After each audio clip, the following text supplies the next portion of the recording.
Before we go any further, I would like to ask you, what is your fundamental, lasting interest in life? Putting all oblique answers aside and dealing with this question directly and honestly, what would you answer? Do you know? Isn't it yourself? Anyway, that is what most of us would say if we answered truthfully. I am interested in my progress, my job, my family, the little corner in which I live, in getting a better position for myself, more prestige, more power, more domination over others, and so on. I think it would be logical, wouldn't it, to admit to ourselves that that is what most of us are primarily interested in, me first? Some of us would say that it is wrong to be primarily interested in ourselves. But what is wrong about it except that we seldom decently, honestly, admit it? If we do, we are rather ashamed of it. So there it is, one is fundamentally interested in oneself, and for various ideological or traditional reasons one thinks it is wrong.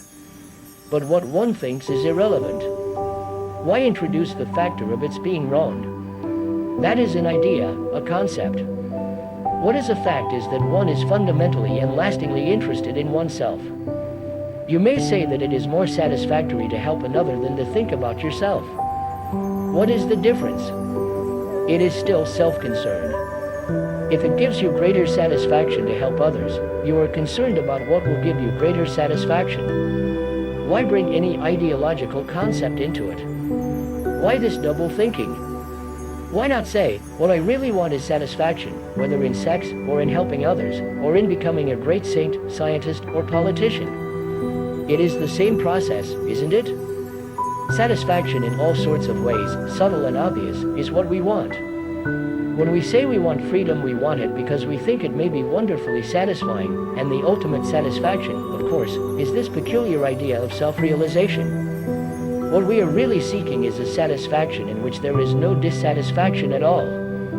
Most of us crave the satisfaction of having a position in society because we are afraid of being nobody.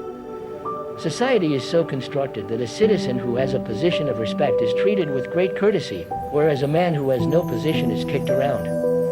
Everyone in the world wants a position, whether in society, in the family, or to sit on the right hand of God, and this position must be recognized by others, otherwise it is no position at all. We must always sit on the platform. Inwardly we are whirlpools of misery and mischief, and therefore to be regarded outwardly as a great figure is very gratifying. This craving for position, for prestige, for power, to be recognized by society as being outstanding in some way, is a wish to dominate others, and this wish to dominate is a form of aggression. The saint who seeks a position in regard to his saintliness is as aggressive as the chicken pecking in the farmyard. And what is the cause of this aggressiveness? It is fear, isn't it? Fear is one of the greatest problems in life. A mind that is caught in fear lives in confusion, in conflict, and therefore must be violent, distorted, and aggressive. It dare not move away from its own patterns of thinking, and this breeds hypocrisy. Until we are free from fear, climb the highest mountain, invent every kind of God, we will always remain in darkness.